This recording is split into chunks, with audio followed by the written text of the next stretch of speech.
afternoon, class. Okay, so please sit down. But before that, Colin, can you lead the prayer?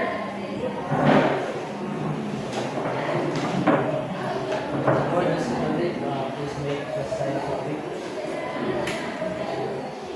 Heavenly Father, thank you for this day. Thank you for everything that you have given us. Thank you for the tonight. And we are sorry for the things that we make, the wrong things that we make. And help us today that we consume the lessons that our teacher will teach. This we pray to Almighty name of our Lord Jesus Christ. Amen. Okay, please sit down. So before that, I will check your attendance. Okay, so Colin, Espaliardo, Danuay, Makas, Pandumak, Luciano, Present, sir. Solitado, Serona. Okay, so I guess all are present. So our topic for today is simple interest. So we have to understand the financial concept and everyday application of simple interest. So these are learning objectives. So at the end of the 20 minutes discussion, we have to identify the components, recognize and define the basic components of simple interest, principal, rate, and time.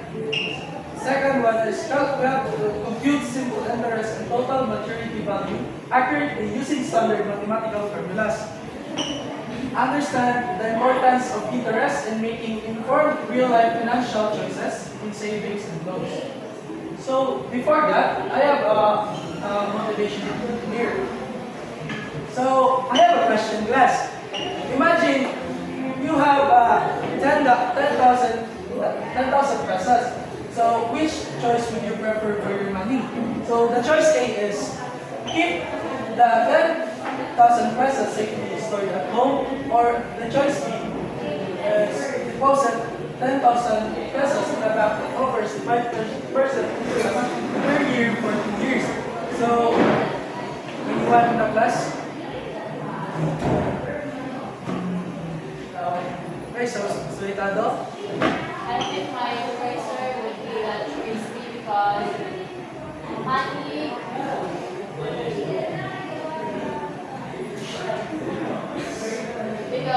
the money works and I can earn interest 5 interest per year for 2 years. Okay, so that's a wonderful answer. Oh, anyone? Wala na? Same as Sweat? Okay. So, let's tackle what is simple interest. So, simple interest, can anyone read what is simple interest? Okay, Makas? Simple interest. The amount of money earned or paid based strictly on the original principal over a given period of time. Okay, so that simply means that simple interest is the earned or ang tubo sa imong principal. And then the second one is the principal. So principal is the original amount of money borrowed from a lender, invested or deposited into an account. And then next is the rate. Rate is the percentage charged or earned annually, and it can be converted into decimal. Next is the time or the duration in years. It can be month or years. It depends on the time. Okay, so this is the formulas for computing the simple interest.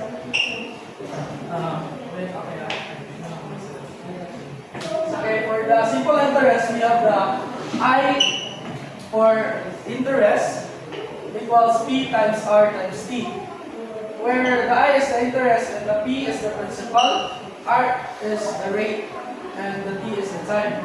And the second one is the maturity value formula. So A equals P plus 1. So I have an activity here.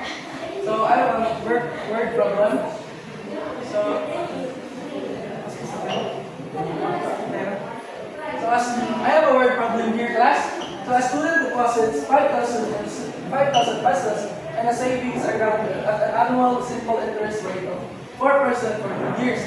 So we have to find the interest and total maturity value. So can you try solving in your sheet this problem?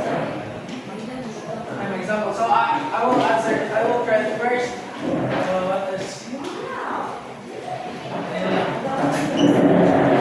Okay. So our formula for that is I equal to E times R times T. Okay. So can anyone tell me what is the principal?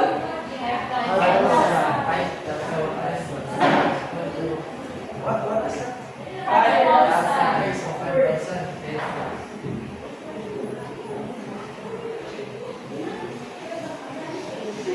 How about the rate? 0.04.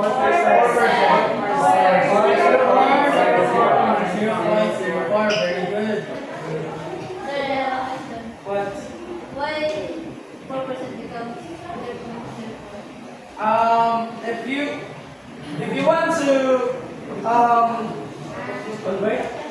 convert percentage to decimal, you have to multiply to 2 years. Okay, so so do you have any calculator? Can you solve this? Is it one? Can you raise your hand? You want to answer? Okay, so Luciano. I think the simple interest of the problem statement is 400 pesos. Simple interest. Anyone? Any answer? Okay, so and then what is the time allotted for this problem? 2 years. Okay, so 2. Can anyone tell me what is the answer for this? Okay, Luciano. I think the simple interest of that problem is 400 pesos. Okay, so exactly 400 pesos. And then, next one is, we have to compute the maturity value or the future value of this one. So, A is equal to B plus I. So, okay, what is our principal again? 5,000.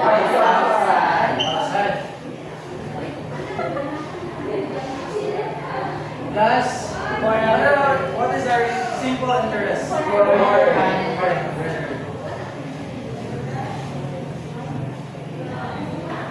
Okay, so Neymar, what is the answer for the maturity value? Answer sir is 5,000. Okay, very good.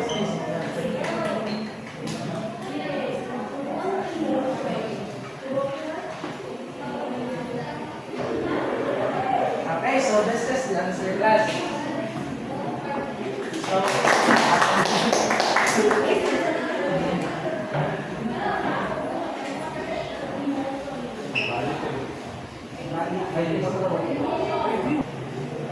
okay, so let's have a quick review to our discussion. Okay, so can anyone tell me what is simple interest? Okay, so Sir Ana. Simple interest sir, is free earned or free on a principal for a given period of time at a fixed rate. Okay, so very good, Sir Ana. Can you give a clap? Okay, so what do P, R, and T mean? Okay, Luciano. P stands for principal or the original money. R stands for rate or percentage in decimal. And T stands for time in units. Okay, very good. How about the interest formula? Simple interest formula. Okay, so what is the simple interest formula? The formula of simple interest is interest equals principal times rate times time. Okay, very good. How value. Guys, Panduma. So the formula of maturity value is future value is equal to the principal times interest.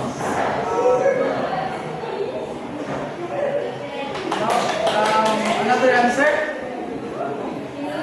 Alin? Maturity value.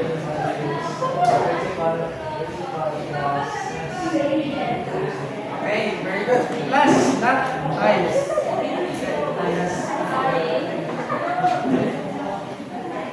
So, yeah, I have a guiding practice problem here. So,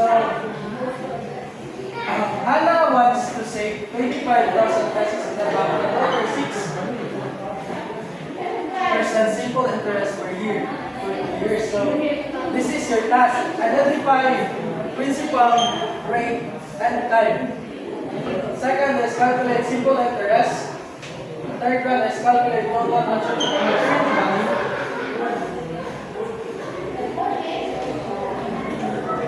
Okay. And then, okay, can you solve this in your seats for 3 minutes?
Okay, so 1 minute left.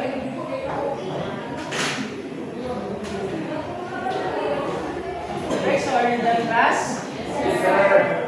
Okay, so can anyone solve the number 1 for me? In the board?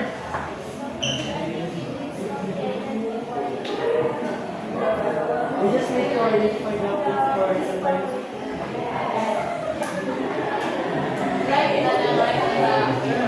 Okay, so can anyone answer the number 1? Okay, so Sultado. The principal in Hannah's plan is 25,000. The rate is 6%. We can write it 0.06. And the time is 2 years. Okay, very good. How about number 2? Who can calculate the simple interest? Okay, so Panduma. Dali. Explain why. Cut lang.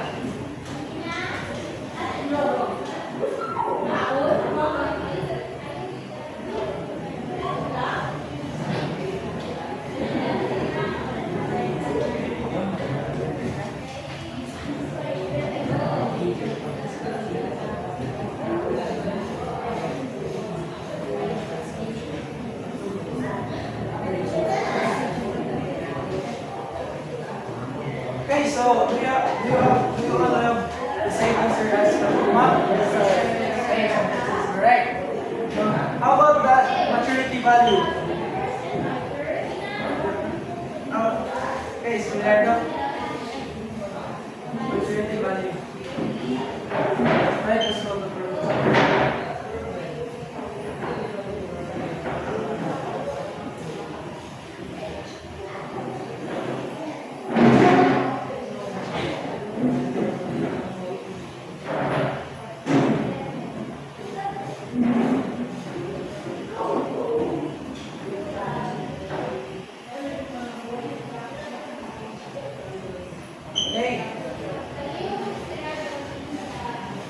this is correct now. Our maturity value is 28,000. The first one is principal, annual rate, time period, simple interest, and maturity value. So the symbol for principal is P, and it is the initial amount borrowed or deposited. So the example unit for the principal is pesos.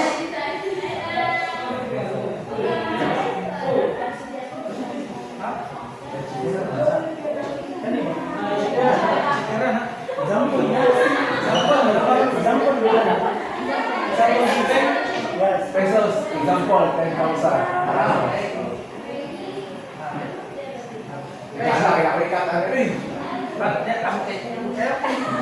Ikaw ulit magbuhat. Okay, so next the example unit is the pesos. So the example given here is 10,000 pesos. So for the annual rate is R, and then annual interest percentage expressed as decimal point, decimal.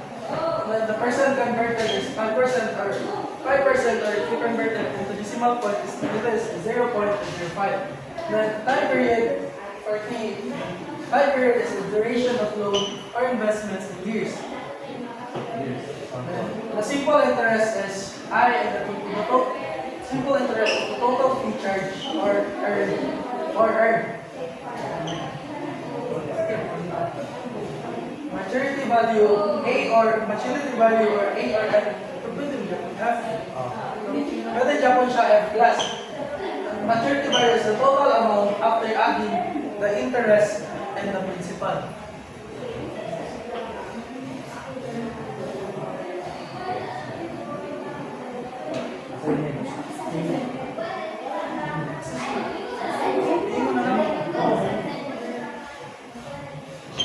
Okay, so before we end, I will give you lesson assignment. So can you take down of this assignment or print the picture, capture it?